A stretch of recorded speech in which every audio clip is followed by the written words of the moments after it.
Good afternoon, everyone. I'm your girl, Naledi Mnisi, and I'm thrilled to welcome you to today's matchup between 11 men and champions right here in Mshinini Opongolo.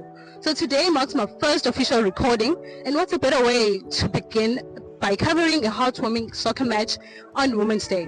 This isn't just any game, it's a showcase of our local talent, passion, and community spirit. Stay tuned for more. Nila Mshinini niyadlala mhlambe mongaqala nje mhlawumbe introduce usitshela igama lethini yakho nokuthi mhlawumbe kumayelana nani ukuthi nibe nezemidlalo kanje on Saturday. Yabo igama lami uKundayo kaZengeya nidlalela i-team ethiwa ama-NPG Champions. Sinemidlalo esinayo la oPhongolo ibizwa ka work and play. Lapha kupromothwa khona abantu abasebenzayo bonke laba bathi kukhula abangasatholi ithuba lokudlala ibhola bayivocavoce nama-games awa-work and play which I understand ukuthi apromothwa ngakwama-departments akwa-government esiwasebenzelayo. Inhloso yethu kakhulu sizama ukugweba into yokuthi abantu bazikhiphe busy babalekele izinto zezidakamizwa nezinye zezinto ezifana nobugebengu obhlukahlukene.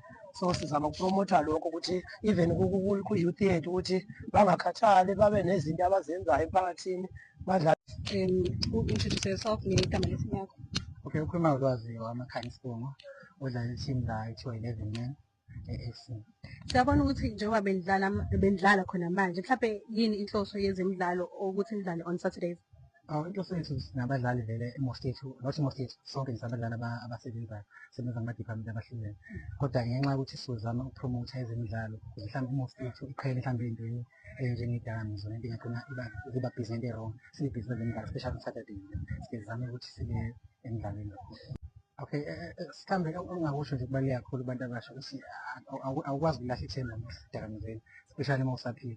Usangenza ngendlela eningi, akhona ama-rehab awasiza abantu abasetshula kakhulu edakamizweni. So inhloso yethu sikasiyenze nala sine-tournament esinokuyenza esizodlala khona la sidonetha icathulo enganeni ey'ncane esikoleni then so sizama bakhuthaza futhi nakhona, kodwa-ke nje especially laba basedakamizweni ukuthi sekhona ithuba abasebenzisa ama-centers akhona ukuze bephume edakamizweni.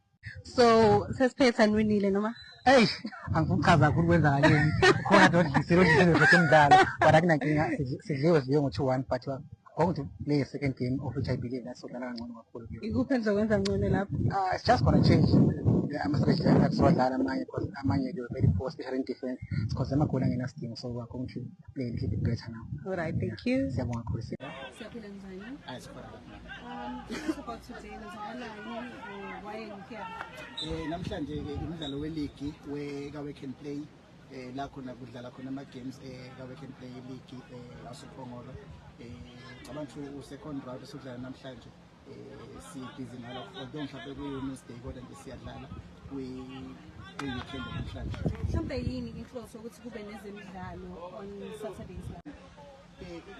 Inhloso ya-work and play ukuthi sisungule work and play ukuthi sithi uma ngabe sidlala siphinde futhi sibe sisebenza ukusebenza uphinde futhi ukwazi ukuthi ubisile sesekhaya kodwa ukwazi ukuthi unganaka inkinga esizivelela ukwazi umsebenzini nasekhaya kodwa uma ngabe udlala futhi ibhola uyakwazi ukudistressa ungafocus empilweni yonke yezinkinga kodwa udlala uphinde futhi uqhubeke futhi uzama umsebenzi uphinde uqhubeke udlala. Kanti-ke okunye okuyinhloso kakhulu ukuthi iphuzo sikwazi ukunciphisa izinga lophuzo kakhulu abasebenzayo abanye bane-stress begcina bedistressa ngokuphuza, kodwa njengamanje uma ngabe usebenza kungcono ukuthi kube khona into ezina udlale ibhola then uzokwazi ukuthi ubuyele ekhaya umqondo wakho.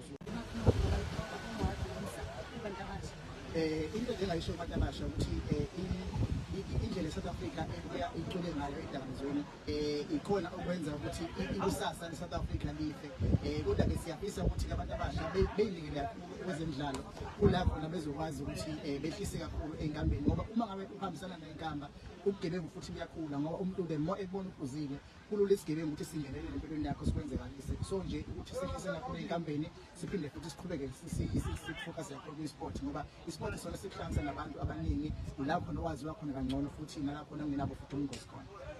Igama ngokubani kwaZulu ngaziwa ngoJali, iposition yami ngusihlalo noma uchairperson ka-work and play kaUPhongolo.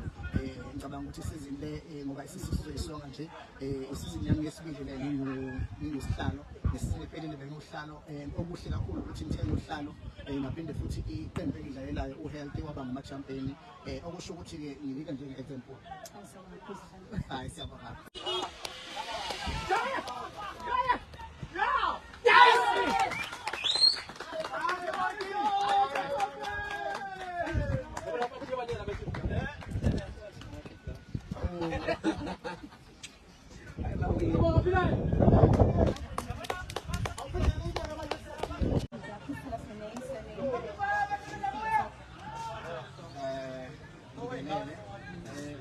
My name is Wanda Sinetenda.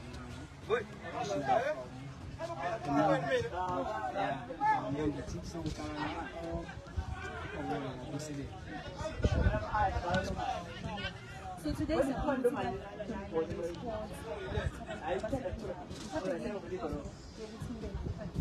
Okay, firstly, all of the statistics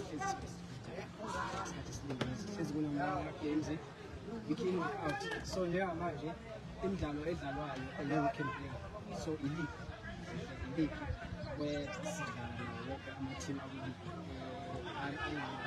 ama-teams awu-9. So today sibe nama-matches out-2 different amaphoyisa SAPS and so imidlalo lena ikahle it's just for socializing, even though every prizes really but okubaluleke kakhulu for social sangane nabo abafundi nabo kana ama-social ama-othisha ama-police engakusho kakhulu kakhulukazi abantu abasha nami ngiyonyana isithezi kodwa-ke ngiyacabanga ukuthi kulaba abasesesikoleni nalaba abancane nalaba abakwinhlezi yeluthi kakhulukazi abafundi siyacela siyazi khona ukuthi utshwala ukuzijabulisa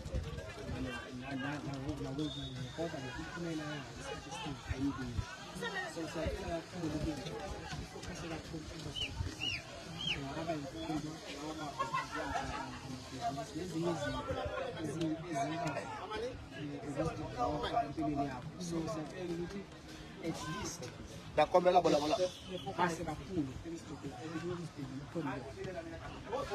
utshwala bangafokasa late it's more like a celebration ungaphuzeli to teach culture yakho but nje izwe engalisho kwintsha about abantu abasebekule kakhulu